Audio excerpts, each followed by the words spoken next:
नमस्कार, देश का सवाल में आपका स्वागत है। मैं हूं रोहित राकेश टंडन। वित्त मंत्री निर्मला सीतारमण ने संसद में आम बजट पेश किया और अब चर्चा इस बात पर हो रही है कि आखिर इस बजट में किसको क्या मिला है। आज पेश होने वाले इस बजट पर पूरे देश की नजरें टिकी हुई थी। आम आदमी को इस बजट से कई उम्मीदें थी, तो क्या बजट ने उन उम्मीदों को पूरा किया है? इस बजट में आम आदमी, नौकर पेशी, किसान, महिलाएं, छात्रों को क्या क्या मिला है, आज हम ये समझने की कोशिश करेंगे। अगर आज के बजट की बड़ी खबर आपको बताएं तो इनकम टैक्स स्लैब में कोई बदलाव नहीं किया गया है। बजट में डिजिटल करेंसी को लेकर बड़ा ऐलान किया गया है। वित्त मंत्री ने कहा है कि रिजर्व बैंक ऑफ इंडिया अपना डिजिटल करेंसी लॉन्च करेगी। इसके साथ ही डिजिटल करेंसी से होने वाली कमाई पर 30% टैक्स भी लगेगा। अगर बात किसानों की करें तो अब किसानों के खातों में 2.37 लाख करोड़ रुपए की एमएसपी सीधे ट्रांसफर की जाएगी। बुनियादी ढांचे पर जोर देते हुए प्रधानमंत्री गति शक्ति योजना के माध्यम से अगली पीढ़ी के इंफ्रास्ट्रक्चर और मल्टी मॉडल कनेक्टिविटी को बढ़ाने पर भी जोर दिया गया है। आम आदमी से लेकर किसान तक, डिजिटल करेंसी से लेकर शिक्षा तक, आखिर किस सेक्टर में क्या हुआ, किसको क्या मिला, आज के अपने कार्यक्रम में हम बजट के अलग अलग पहलुओं को अपने मेहमानों की मदद से आप तक पहुंचाने की कोशिश करेंगे, ताकि आप आंकड़ों की बाजीगरी में उलझे बगैर बजट को अच्छी तरह समझ पाएं। लेकिन आइए आपको सबसे पहले सुनाते हैं बजट पर प्रधानमंत्री नरेंद्र मोदी ने क्या कहा।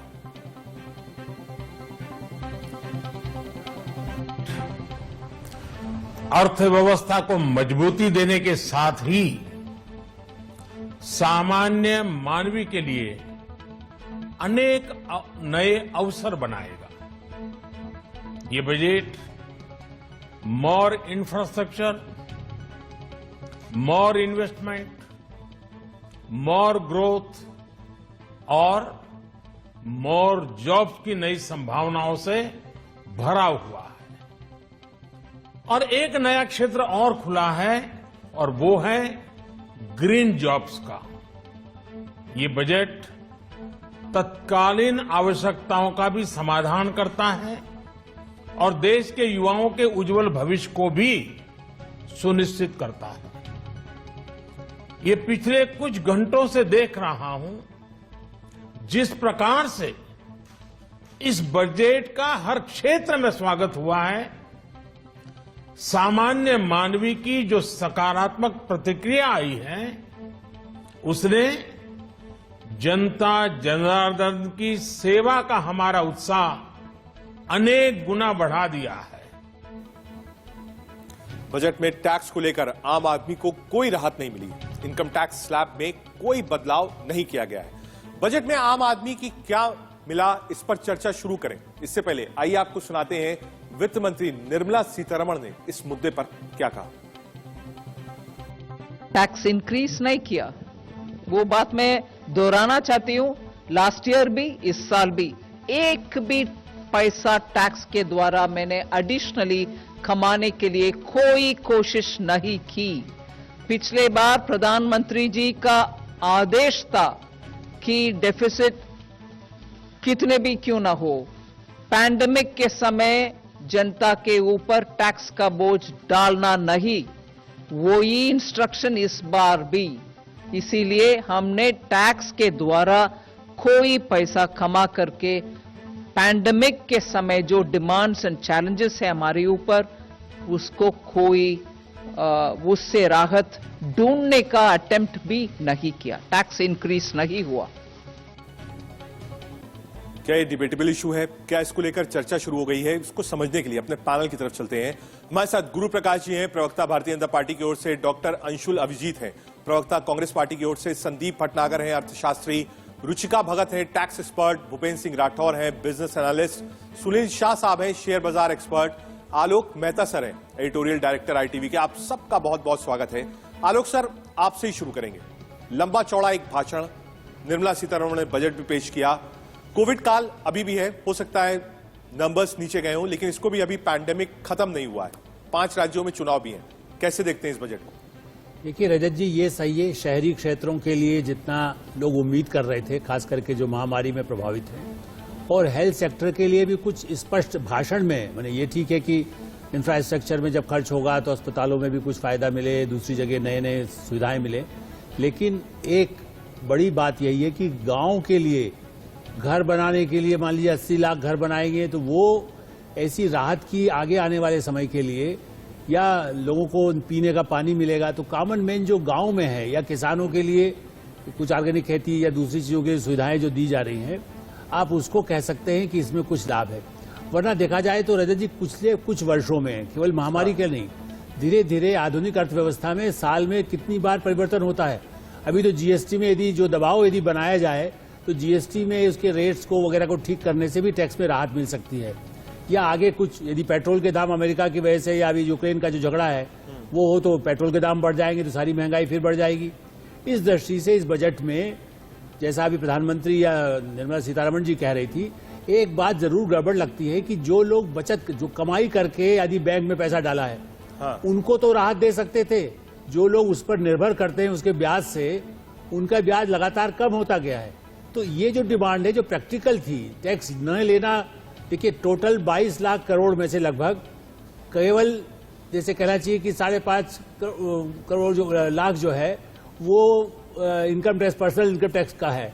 तो इतना कम वैसे ही आमदनी है, आप यदि उनमें से कुछ राहत दे देते, हाँ, 10%, 5%, या जिनको ब्याज से रकम मिलती है बैंक से, क्योंकि बैंक में आप इसलिए कि लोग कर्जा लें और मकान बनाएं या और किसी काम में खर्च हो। ठीक है, ठीक है आलोक सर, आऊंगा आपके पास। हमारे साथ डॉक्टर अंशुल अभिजीत भी हैं, प्रवक्ता कांग्रेस पार्टी के, सीधे उनके पास चलते हैं। डॉक्टर अंशुल, पी चिदम्बरम ने भी प्रेस कॉन्फ्रेंस करी, ज्ञानी आदमी है, पूर्व वित्त मंत्री भी हैं। उन्होंने साफ कहा कि जो कैश ट्रांसफर होना चाहिए था गरीबों के खाते में वो नहीं हुआ। दूसरा, उन्होंने कहा कि आप जो 25 साल का टारगेट लेकर चल रहे हैं वो गलत है। स्लैब्स को लेकर फिलहाल उन्होंने कुछ नहीं कहा। कांग्रेस कितना संतुष्ट है सरकार के बजट से? बिल्कुल असंतुष्ट हैं हम, बिल्कुल मायूस हैं। संतुष्ट होने का सवाल ही नहीं होता है। देखिए, ये बजट और कुछ नहीं था, सिर्फ बयानबाजी थी। जो अभी की बात है, अभी जो संकट है, जो विवशता है, जो तड़प है, जो इतनी ज्यादा जो दर्द है लोगों के दिल में, जो गरीबी है, जो मुफसली है, जो मंदी है, उसके बारे में वित्त मंत्री जी ने कुछ नहीं कहा। और अगले 25 साल के बारे में वो बात कर रही है, अमृतकाल के बारे में बात कर रही है। मैं आपको उदाहरण देता हूं। बेरोजगारी हमारे सामने है, इतने लोग बेरोजगार हैं, सीएमआई का डेटा आपके पास बार बार आ रहा है। गरीबी इतने ज्यादा लोग गरीबी रेखा से नीचे हो गए हैं महामारी के बाद। गैर बराबरी है, बार बार रिपोर्ट आ रहे हैं, वर्ल्ड इनइक्वालिटी रिपोर्ट आया है कि जो इस मुल्क के जो ऊपर के 10% लोग हैं वो 57% संपत्ति उन्हीं के पास है। गैर बराबरी है, मुफलिसी है, और जो किसान हैं उनके बारे में इस बजट में सोचा नहीं। मनरेगा की बात कर लेते हैं। मनरेगा हमें यह बताता है कि कृषि क्षेत्र जो है, जो ग्रामीण क्षेत्र है, वो कितना संकट में है। आपने मनरेगा का बजट तक कम कर दिया और इसका जिक्र भी नहीं किया। आपने बजट में तो मनरेगा का जिक्र भी नहीं किया। वो तो हमें बाद में डॉक्यूमेंट में देखकर पता चला कि उसमें आपने जो 98,000 करोड़ था वो 73,000 करोड़ कर दिया है। आपको याद होगा पिछले साल 73,000 करोड़ मनरेगा का बजट था, वो बिल्कुल कम हो गया था। लेकिन डॉक्टर अंशुल, कुछ अच्छी चीजें भी हैं, चाहे वो बिटकॉइन को लेकर हो, वर्चुअल को लेकर हो, डिजिटल करेंसी को लेकर हो, 75 जगह डिजिटल सेटअप्स को लेकर हो, उस पर भी आएंगे। हमारे साथ गुरु प्रकाश जी भी जुड़े हैं बीजेपी की ओर से। गुरु जी, आप जानकार अच्छे हैं, इस बजट को आप देखिए, लेकिन जो आम आदमी है, जो उसकी एक्सपेक्टेशंस थी, उसको शायद टच नहीं किया, और आरोप आपके सामने है। अंशुल अभिजीत। देखिए रजत जी, मैं आपका आभारी हूं, और अच्छी बात है कि अभी हम लोग पैंडेमिक की बात कर रहे थे। इस पैंडेमिक के सामने हमने देखा कि आज की तारीख में भारत के 90% लोगों का पहला डोज, 75% लोगों को पूरे डोजेस मिल चुके हैं। एक सुरक्षा का कवच मिल चुका है, और यही कारण है कि तीसरी जो लहर आई है उसका प्रभाव इतना नहीं पड़ा है। पहली बात, मैं यहां पे लीपापोती में नहीं जाऊंगा, लेकिन यही कांग्रेस की सरकार की हेपेटाइटिस बी में कितना समय लगा, पोलियो में कितना समय लगा था, वहां जाने का मतलब नहीं है। देखिए रजत जी, इस बजट में सबके लिए कुछ ना कुछ है। दलितों के लिए, आदिवासी के लिए, मिडिल क्लास के लिए, गरीब लोगों के लिए, किसानों की बात कर रहे थे। अब किसानों के लिए 2,37,000 करोड़ की एमएसपी की बात की गई है, लेकिन ये किसी को नहीं दिखेगा। जब प्रधानमंत्री आवास योजना की बात होती है, तो भाई आखिरकार बात क्या है पिछले 7 वर्षों में? और बेरोजगारी की बात करते हैं कांग्रेस वाले। रजत जी, मैं आपके दर्शकों के लिए कहना चाहता हूं, बेरोजगारी पे कांग्रेस पार्टी को बोलने का कोई नैतिक अधिकार नहीं है। कांग्रेस पार्टी की शासन थी 2007 से 14, कितनी सरकारी नौकरी दी गई थी? 6,08,000। 2014 से 2021 में 6,80,000 सरकारी नौकरी दी गई है। स्वरोजगार की तो मैं बात नहीं कर रहा हूं। 29.5 करोड़ लोगों को मुद्रा का लोन मिला है, जहां पे अधिकतर ओबीसी, एससी, एसटी और महिलाएं हैं। उसकी बात तो हम कर नहीं रहे हैं। क्या कारण है? आता हूं गुरुजी। एक बार रुचिका का भी रुख कर लेंगे, हमारे साथ हैं, टैक्स एक्सपर्ट हैं। बहुत स्वागत है रुचिका जी आपका भी। रुचिका जी, जो आम आदमी होता है वो बहुत टेक्निकलिटीज में नहीं जाता है, फ्रेट में क्या हुआ नहीं जाता है, अलॉटमेंट्स पर नहीं जाता है। उसकी सीधी सीधी नजर होती है एटीसी, उसकी नजर होती है स्लैब, उसकी नजर होती है इंश्योरेंसेस, उसकी नजर होती है क्या सस्ता हुआ क्या महंगा हुआ। तो ठीक है, ज्वेलरी की आप बात करिए, डायमंड्स की बात करिए, फोन्स की बात करिए, ब्रांडेड फुटवेयर्स की बात करिए, मिला है कुछ ना कुछ। लेकिन स्लैब में कोई बदलाव नहीं है। एटीसी की बहुत चर्चा थी कि वो लिमिट इंक्रीज हो सकती है, इंश्योरेंस में कुछ रियायतें हो सकती हैं क्योंकि कोविड काल में बहुत पैसे लोगों के लगे हैं हॉस्पिटल्स में, उस पर हो सकता है। लेकिन इन सारी चीजों पर फिलहाल फोकस नहीं रहा। देखिए, अगर हम आम आदमी की बात करते हैं तो उसके लिए सबसे पहली चीज है वो फाइनेंशियल सिक्योरिटी जाता है, सोशल सिक्योरिटी जाता है। जहां तक हम इस बजट को देखें उस एंगल से तो ये मिक्स बैग है बजट का। इसके अंदर कुछ बेनिफिट्स हैं और कुछ इसमें डिसएडवांटेज भी हैं। अगर हम सिर्फ पहले बेनिफिट्स की बात करते हैं तो बेनिफिट जो आम आदमी को मिला है वो लॉन्ग टर्म कैपिटल गेन में जो सरचार्ज के ऊपर एक कैप लगा है वो अनडाउटेडली एक बेनिफिट है। उससे स्टॉक एक्सचेंज मार्केट में एक बूम देखने को मिलेगा, वो एक फायदा है। दूसरी तरफ आम आदमी को और अगर हम फायदा देखते हैं इसके अंदर तो जो कंफ्यूजन थी क्रिप्टो करेंसी को लेके वो गवर्नमेंट ने काफी हद तक क्लियर कर दी है कि आरबीआई की अपनी क्रिप्टो करेंसी आएगी और उसके ऊपर टैक्स रेट जो है वो गवर्नमेंट ने क्लियर कर दिए हैं। सिमिलरली उस पर गिफ्ट का भी रिलेटेड जो टैक्स थे वो भी गवर्नमेंट ने क्लियर कर दिए हैं। अब हम जो डिसएडवांटेज की बात करते हैं तो डिसएडवांटेज वाली साइड भी बहुत सारी है। सबसे बड़ा मुद्दा इस समय चल रहा था एक हमारा स्लैब रेट का जो 14-15 से ऑलमोस्ट सेम चल रही है। इस बार पूरी उम्मीद थी सरकार से कि स्लैब रेट को थोड़ा सा बढ़ाएंगे, थोड़ा नहीं 2.5 से कुछ तो 3, 4, 5 कुछ करेंगे, कुछ नहीं हुआ। दूसरी उम्मीद जो सरकार से थी इस बारी कि मेडिकल अलाउंस जो है उसके अंदर कुछ छूट मिलेगी, वर्क फ्रॉम होम अलाउंस कुछ ऐसा कुछ देगी सरकार, क्योंकि काफी एम्प्लॉइज जो हैं अगर हम देखें तो घर से काम कर रहे हैं और ऑब्वियसली उनका घर का खर्चा काफी सारा इसकी वजह से बढ़ गया है क्योंकि वो घर से काम करते हैं। ठीक है रुचिका जी, आप रहिए हमारे साथ, हम स्लैब पर और भी बातचीत करेंगे क्योंकि लोगों का इंटरेस्ट इसमें है।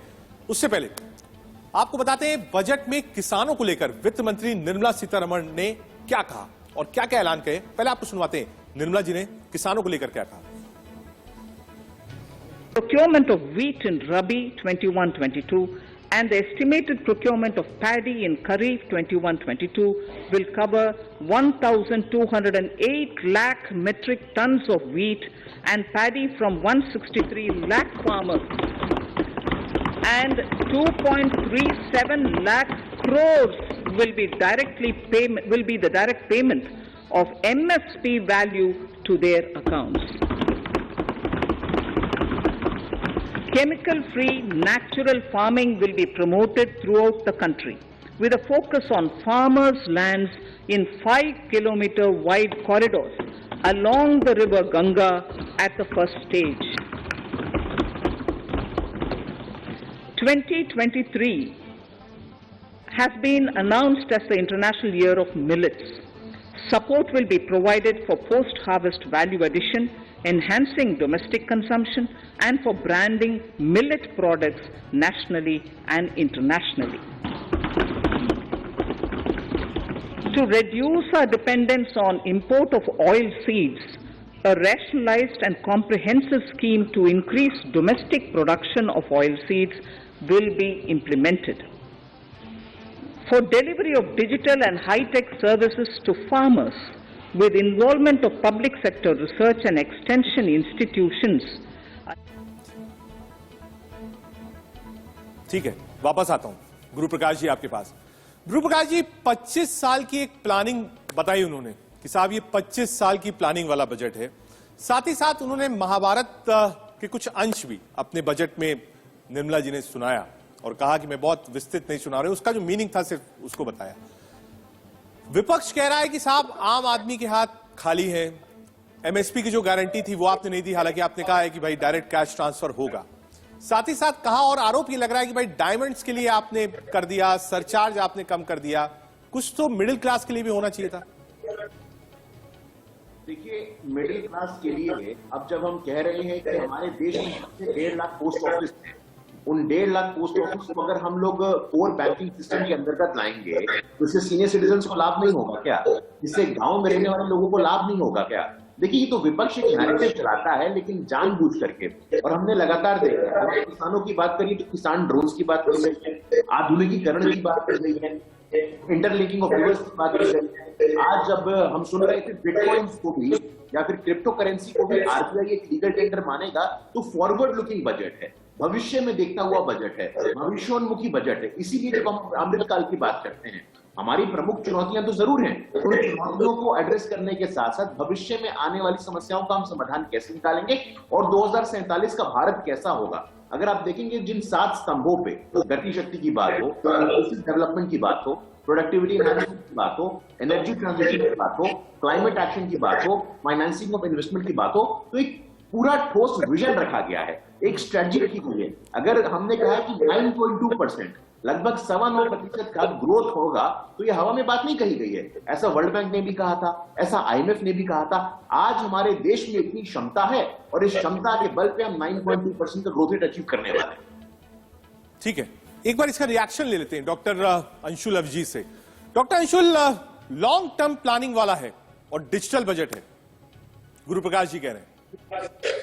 नहीं, एक चीजें मैं कुछ गलत फहमियां दूर कर देता हूं। ये जो एक पोस्ट ऑफिस का जो ऐलान किया गया है, ये 2 साल पहले किया गया था, 2 साल से हुआ ही नहीं, दोबारा ऐलान किया गया, और ये कब होगा ये हम नहीं जानते।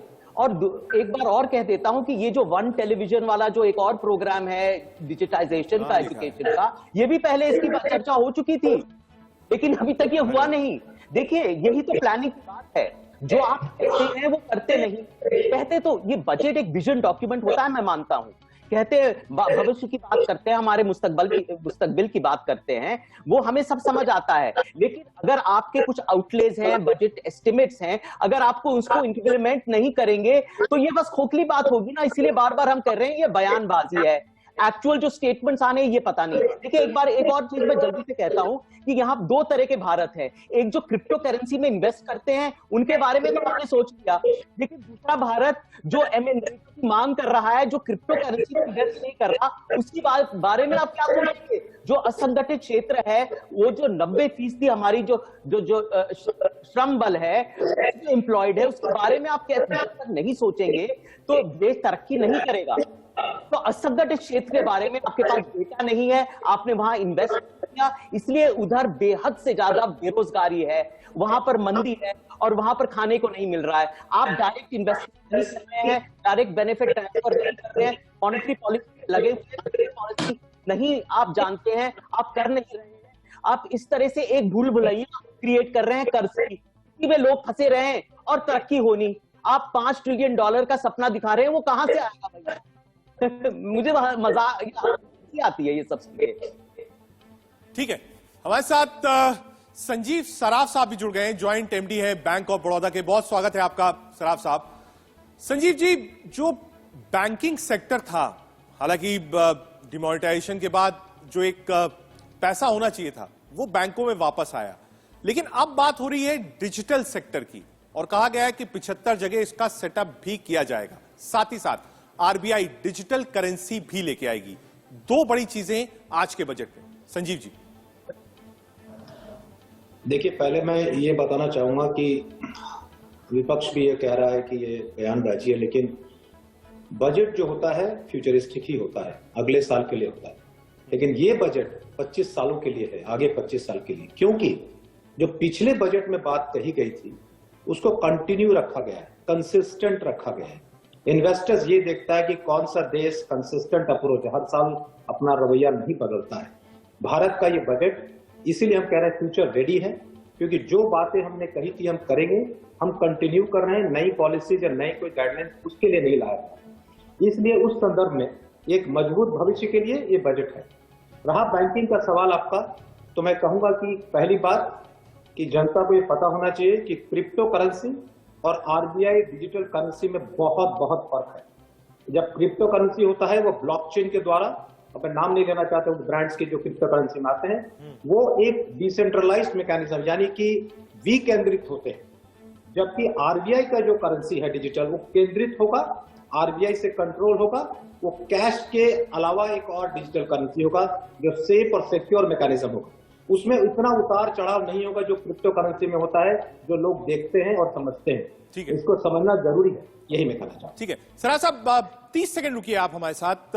हम आपको एक बार सुनवाते हैं कि निर्मला सीतारमण ने डिजिटल करेंसी पर क्या कुछ कहा है। एक बार सुनिए, उसके बाद चलेंगे पैनल पर।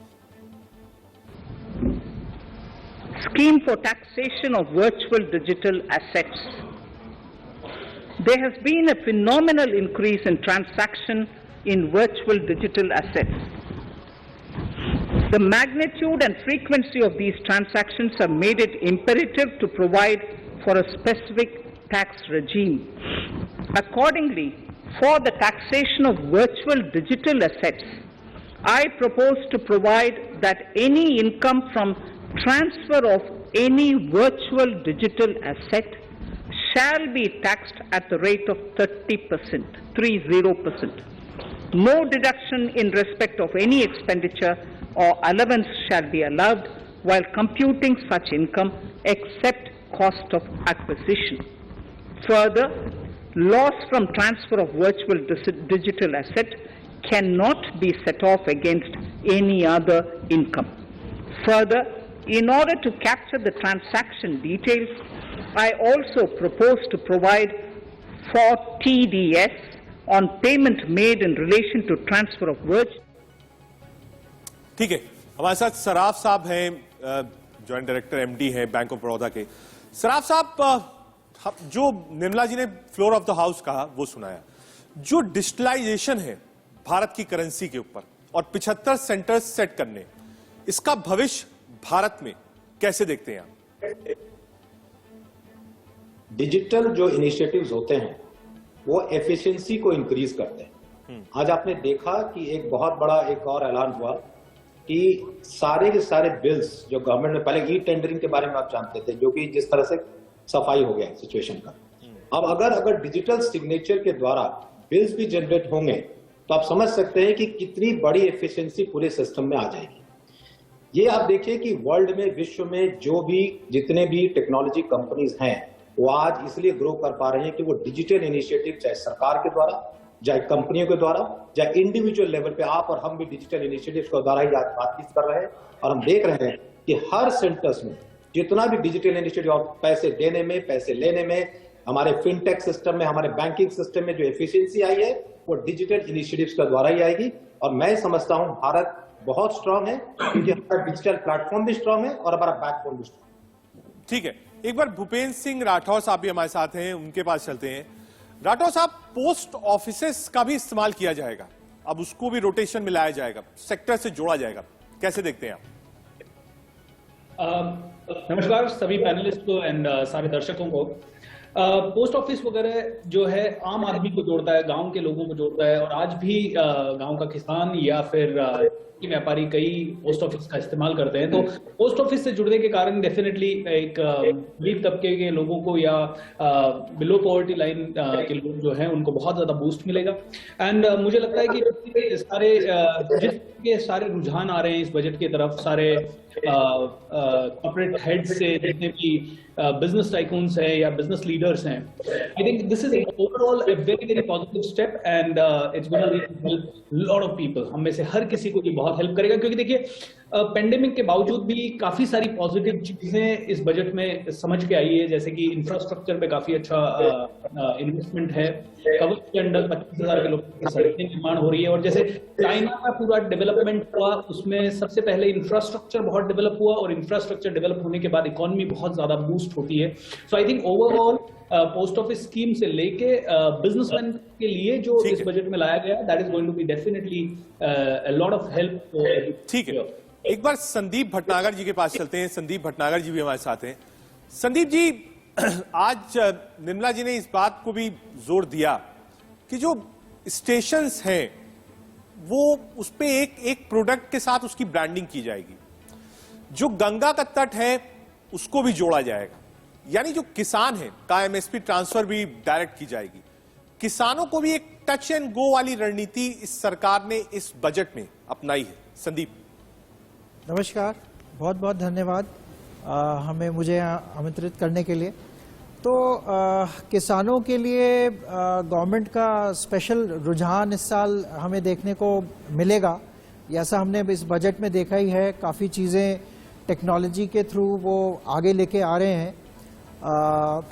मतलब जो फार्म लॉस थे वो हमारे रिपील हो गए, लेकिन इसीलिए गवर्नमेंट ने ये प्लान किया है कि बहुत सारी चीज़ें ऐसी की जाएं जिससे कि किसानों को सहूलियत हो।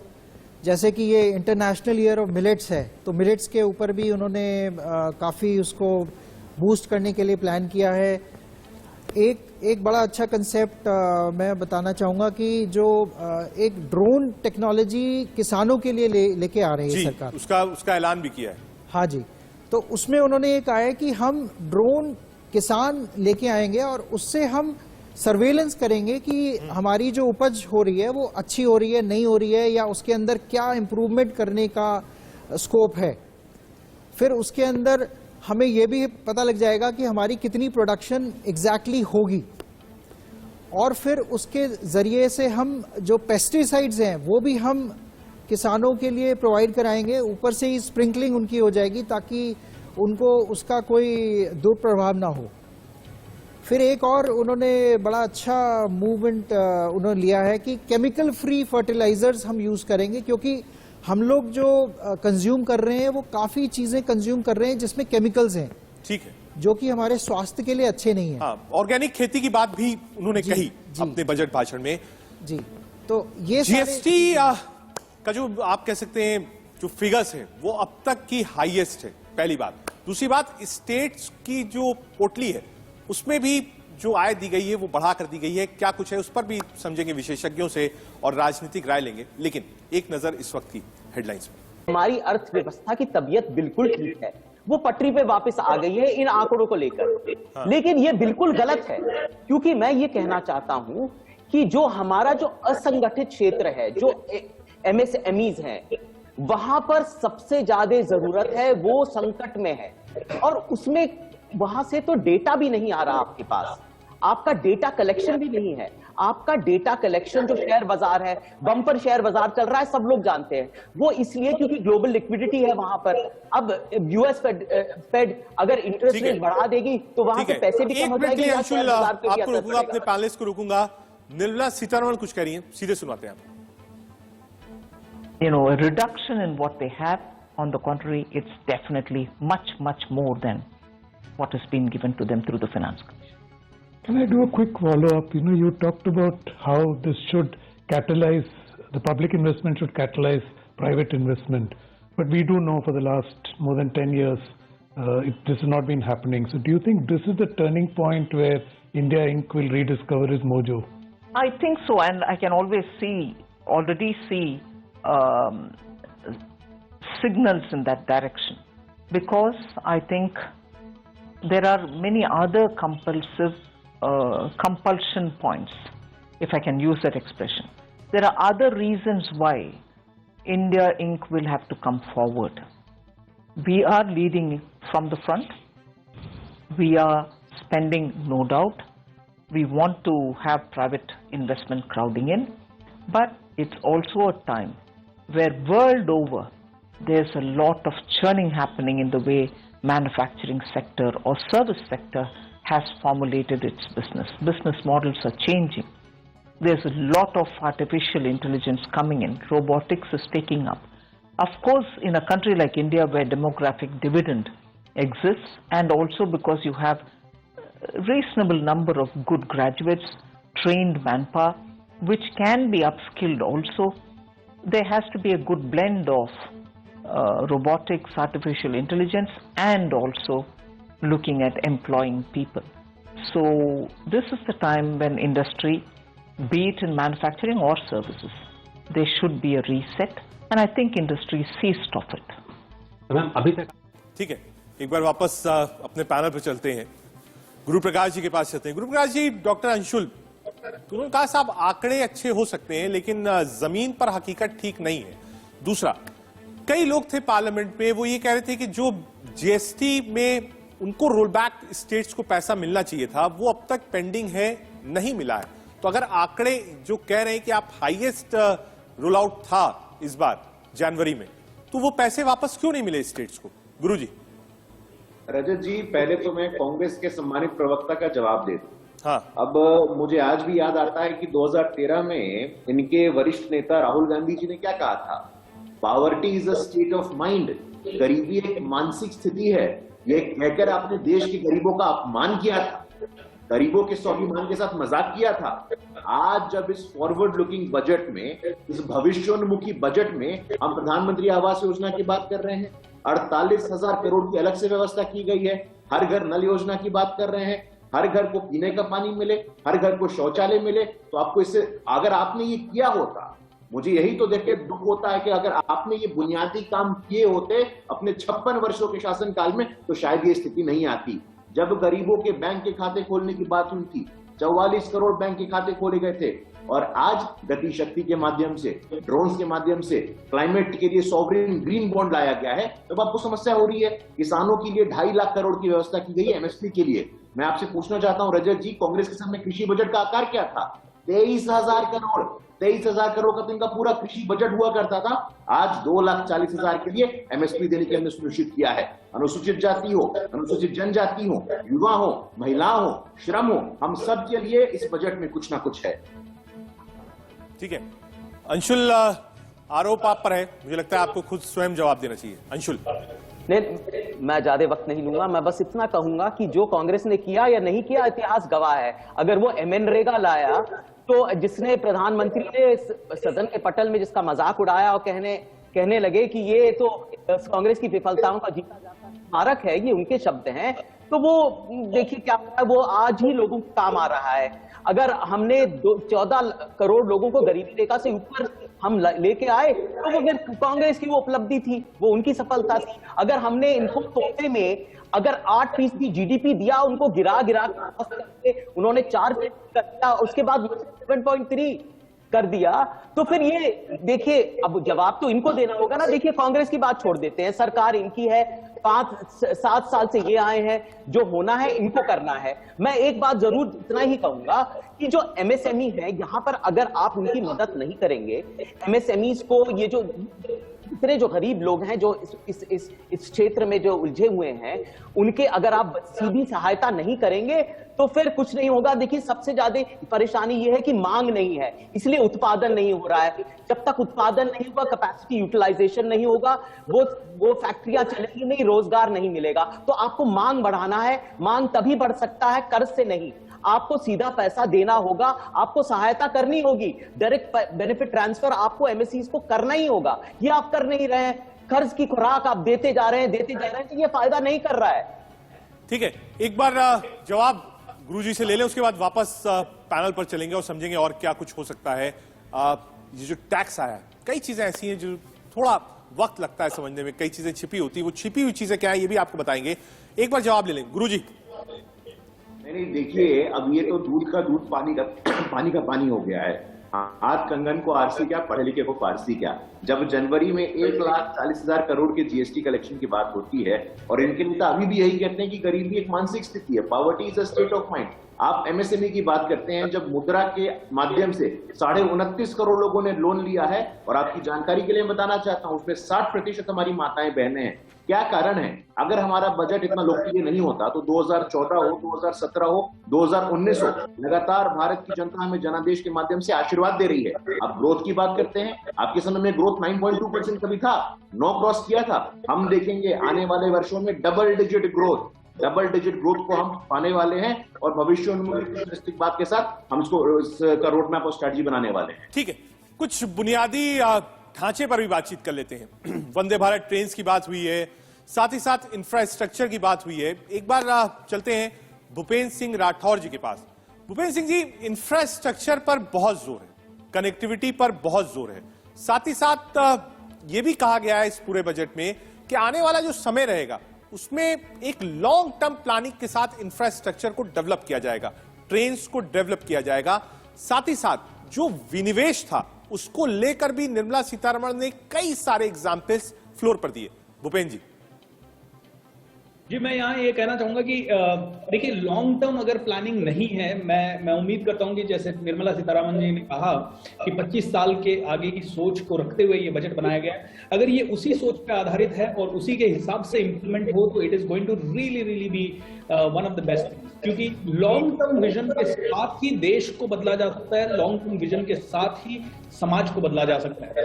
अच्छा, देश में इंफ्रास्ट्रक्चर तो बहुत ही ज्यादा जरूरत है। जैसे आज अगर हम लोग किसी भी विदेशी कंट्री में जाते हैं, चाहे ठीक है, आपको रोकूंगा। हमारे साथ केंद्रीय मंत्री डॉक्टर जितेंद्र सिंह जुड़ रहे हैं। सीधे डॉक्टर जितेंद्र सिंह का रुख कर लेते हैं। बहुत स्वागत है डॉक्टर जितेंद्र सिंह जी आपका इंडिया न्यूज में। क्या आपको मेरी आवाज मिल रही है? ठीक है सर, ऐतिहासिक बजट। धन्यवाद अजय जी। जी, ऐतिहासिक बजट और कहा गया कि लॉन्ग टर्म प्लानिंग वाला बजट है। 25 साल की प्लानिंग इस बजट से दिखती है। आपका अपना मत इस बजट को लेकर?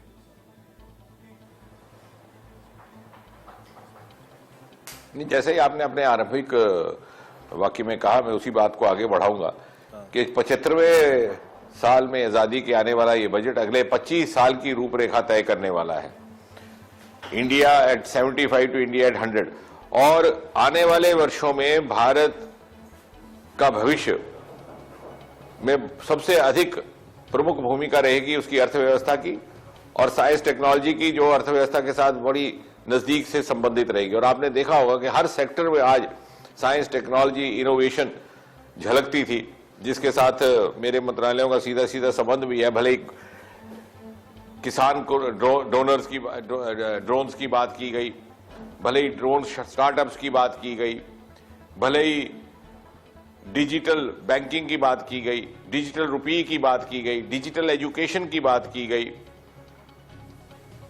तो मुझे लग रहा है कि चूंकि आने वाले वर्षों में भारत की एक भौगोलिक भूमिका रहने वाली है, और इसलिए भारत के लिए अनिवार्य भी है कि भौगोलिक मापदंडों पर वो पूरा उतरे, ताकि आज से 25 वर्ष के बाद जब वो विश्व पटल पर प्रथम स्थान पर खड़ा हो तो वो उन्हीं मापदंडों पर पूरा उतरे और उसकी उदाहरण विश्व में दी जाए।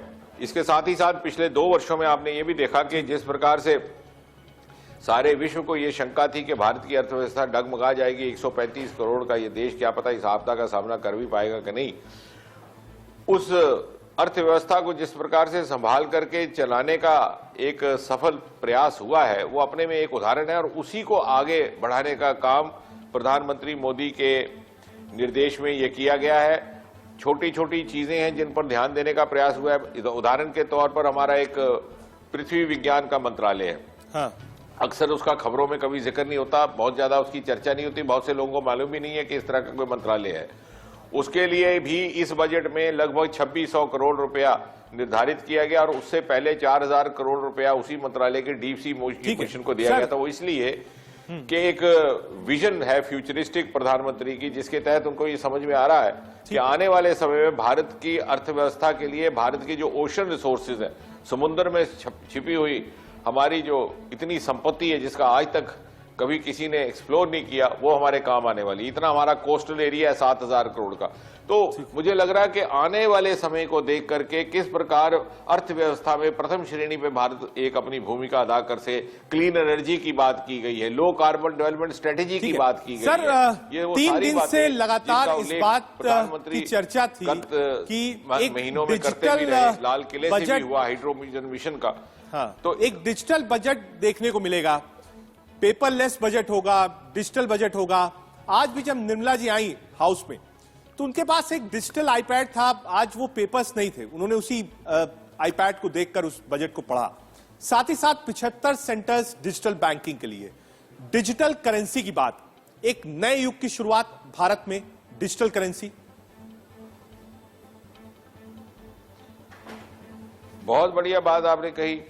Digital budget, digital currency, IT bridges between centre and state, SEZ को रिप्लेस करना, कोई ऐसी घोषणा नहीं थी, कोई ऐसा प्रावधान नहीं था जहां पर साइंस, प्रौद्योगिकीकरण, तकनीक, नवाचार उसकी झलक नहीं थी। और यही भारत के लिए आने वाले समय में अर्थव्यवस्था का एक प्रमुख स्तंभ बनने वाला है। ठीक है सर, बजट पर विपक्ष ने कई सवाल उठाए। विपक्ष ने कहा कि जो एक डायरेक्ट कैश ट्रांसफर होना चाहिए वो कैश ट्रांसफर नहीं दिया गया है, पहला। दूसरा, एमएसएमईज और मिडिल क्लास पर ध्यान नहीं दिया गया इस बजट में।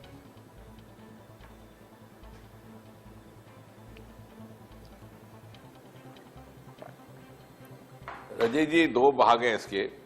पहली बात तो यह कि क्या आपको अपेक्षा थी या हमें अपेक्षा थी कि कांग्रेस और विपक्ष ताली बजाएगा बजट पे और कहेगा कि बहुत ही उम्दा बजट पेश किया है मोदी सरकार ने। और मुझे तो लेकिन अफसोस इस बात का है कि कभी कभी ऐसा लगता है कि इन्होंने इस बजट का अध्ययन भी नहीं किया। मुझे लगता है उन्होंने पूरी वित्त मंत्री का भाषण अभी पढ़ा भी नहीं है। और कभी कभी तो ये शंका होती है कि सुबह ही कहीं उन्होंने वो स्टेटमेंट लिख के ना ले आए हों कि साहब बजट पेश होने के बाद हमने ये स्टेटमेंट मीडिया में जारी करनी है, regardless of what ever the contents of the budget. इसलिए इस बात को कोई गंभीरता से लेने की आवश्यकता नहीं है, क्योंकि तर्क के बिना कोई भी बात रखी जाए, आज का भारतीय नागरिक, आज का भारतवासी उसको स्वीकार करने को तैयार नहीं है। 70% से अधिक युवाओं का ये देश है। वो ये समझते हैं कि जब प्रधानमंत्री के निर्देश में प्रस्तुत किए गए बजट में जब स्टार्टअप के इंसेंटिव्स की बात आती है, टैक्स एग्जेम्पशन की बात आती है, तो क्या उसका अर्थ है, वो इनकी समझ से बाहर है। और जब ये कॉमन मैन की बात करते हैं तो मुझे समझाइए कि कॉमन मैन कौन है। ये कहते हैं मिडिल क्लास कौन है? क्या किसान मिडिल क्लास नहीं है? एग्रीकल्चर सेक्टर को लेकर के इस बजट में इतना उल्लेख आया, यहां तक कि किसान ड्रोन्स की बात की गई, कितनी फ्यूचरिस्टिक सोच के साथ। क्या एमएसएमई कॉमन मैन नहीं है? क्या सरकारी कर्मचारी कॉमन मैन नहीं है जिसके लिए पेंशन स्कीम में दर बढ़ा दी गई उसकी हिस्सेदारी की? SEZ की जब बात की जाती है तो प्रदेशों के, राज्यों के और केंद्र की भागीदारी को और ज्यादा निकटतम बनाने का प्रयास किया जा रहा है टू रिप्लेस SEZ। तो क्या वो कॉमन मैन के लिए नहीं है? I think in the definition of Congress party the most uncommon man is suppose to be the common man. ठीक है, क्योंकि ये लोग धरती से जुड़े नहीं, ना कभी इन्होंने धरती पर संघर्ष नहीं किया। ठीक है सर, आखिरी सवाल आपसे। एज ए जर्नलिस्ट हम लोग क्योस लगा रहे थे कि 5 राज्यों में चुनाव है, इन राज्यों के लिए भी कुछ हो सकता है, क्योंकि पिछली बार अगर आपको याद हो जब बंगाल असम में चुनाव चल रहे थे कई स्पेसिफिक चीजें थी, लेकिन ऐसा स्पेसिफिक इस बार देखने को कुछ नहीं मिला, जबकि आप एक मैसेज पॉलिटिकल दे सकते थे।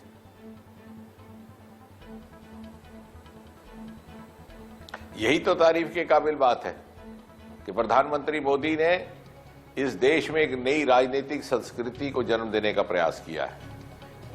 ये वो दल नहीं है प्रधानमंत्री जी के नेतृत्व में जब इलेक्शन आए तो मुफ्त के लैपटॉप बांट दीजिए।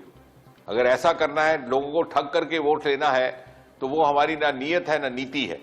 जहां जिस चीज की आवश्यकता होगी उसकी पूर्ति होगी। आप ये ध्यान दीजिए, कल राष्ट्रपति के संबोधन में राष्ट्रपति जी ने कहा कि मुझे मोदी जी की सरकार पर इस बात का गर्व है कि उन्होंने पूर्वोत्तर के हर राज्य की राजधानी को रेलवे के नक्शे पर ले आए।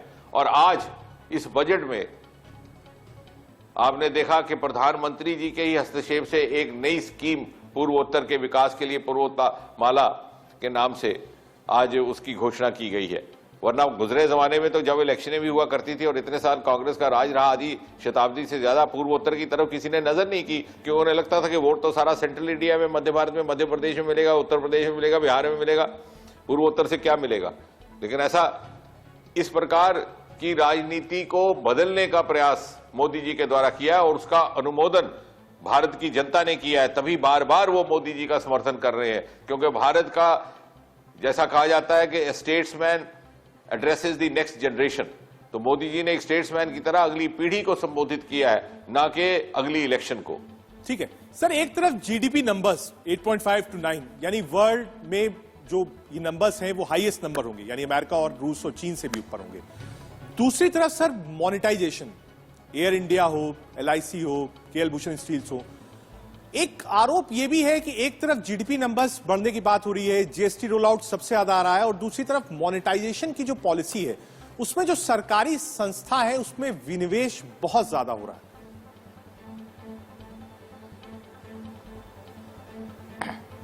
देखिए, एक बात आपको ध्यान में रखनी होगी कि पिछले 2 वर्ष इतनी कठिनाई के गुजरे, सिर्फ भारत के लिए नहीं लेकिन सारे विश्व के लिए।